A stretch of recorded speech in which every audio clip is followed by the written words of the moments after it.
when I was growing up, it was a trend in India. Every kid was on it all the time. Like the moment you got a cold, you'd be given antibiotics. That trend has gone away. Thank God for that. Take us through both the pros and cons. Of course, there's a place for it in medical treatment, but you do pay a price for taking antibiotics. Yes.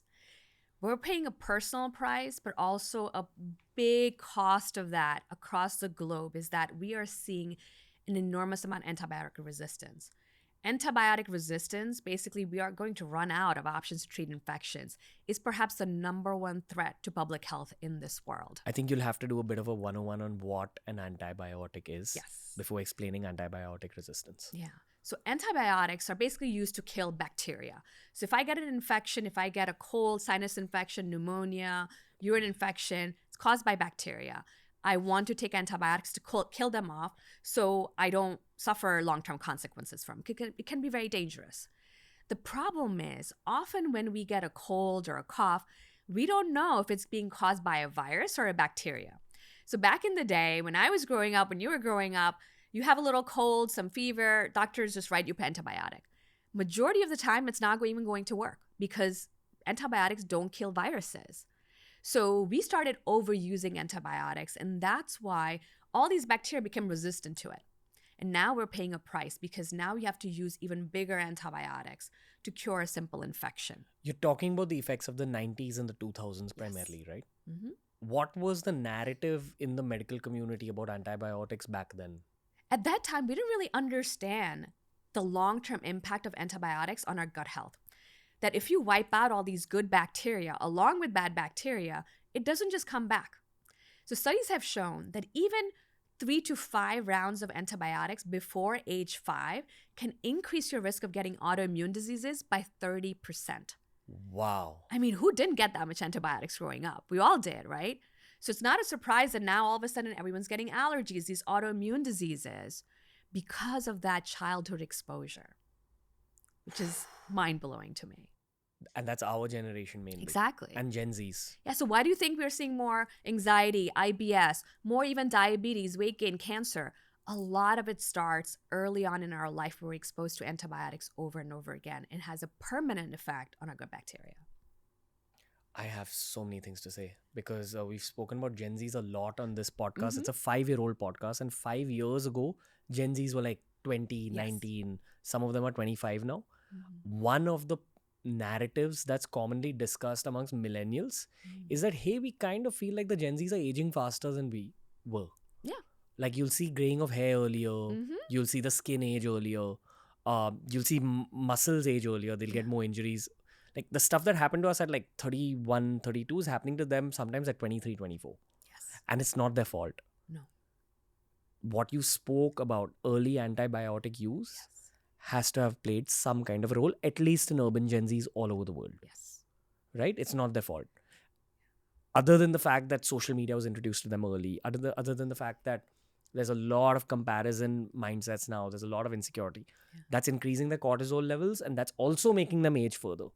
But there's a lot of stuff that happened in their lives before age 10 that they weren't in control of, but they're paying the price for it now. Yeah. And that's the reason why any treatment, when we talk about overall health or at treating any disease, we have to pay attention to the gut. Yes, it has a long-term impact, but if we don't work on it, if we don't improve it, we're just setting ourselves for more and more aging, more and more disease and disability down the road. Okay. So with antibiotics, what's the protocol? Say if I'm a 31-year-old male, I have a bad fever. Am I supposed to take antibiotics on the first or second day of my fever? So you really need to get checked out. You first of all need to determine whether this infection is in fact caused by bacteria or virus. Until you know that, let's say you get a test, right, to figure out is this flu, is this virus versus actual bacteria. Then you can treat accordingly. Now we have amazing tests, we can do that. We don't need to just jump to antibiotics, right? So always get tested, figure out what's actually causing it. So you're saying antibiotics are so intense as a format of carpet bombing for your gut that you need to check in the first place whether or not bacteria is responsible for the illness that you're going through. Yes. And once you have the green light based on that test, then you can consider going for antibiotics. Exactly. Then you know you're using it appropriately. And once you start antibiotics, the other important thing I always want to highlight is you want to take it for the right duration. Because often people say, I really don't want to take antibiotics. I know how bad they are. So they take it for a few days and they're like, oh, I'm feeling good. I don't need more. So they stop it. That actually breeds more resistance. So next time the infection comes back, it's going to be even harder to treat. Because you're giving your body a tiny dose of it and your body's own internal immune system fights it off. Yes. And therefore, the next time the antibiotic won't work in the first place. Yeah. And you might not get rid of all the bacteria. You might feel better if 50% of the bacteria dies. You're like, I'm done. I don't need this. But the other 50% is still there. So maybe next month, that's going to become another infection. So the only way to do it right is to first get yourself tested for a bacterial infection and then get an exact prescription from a doctor. Yes. Because if you take it for 2 days instead of 5 or 6 or whatever the doctor says, that's going to cause long-term harm to your body. Yeah. Wow. And often what happens is there's so many antibiotics. So think about like if you have a whole list of weapons to use, right? You have a small gun to an atom bomb.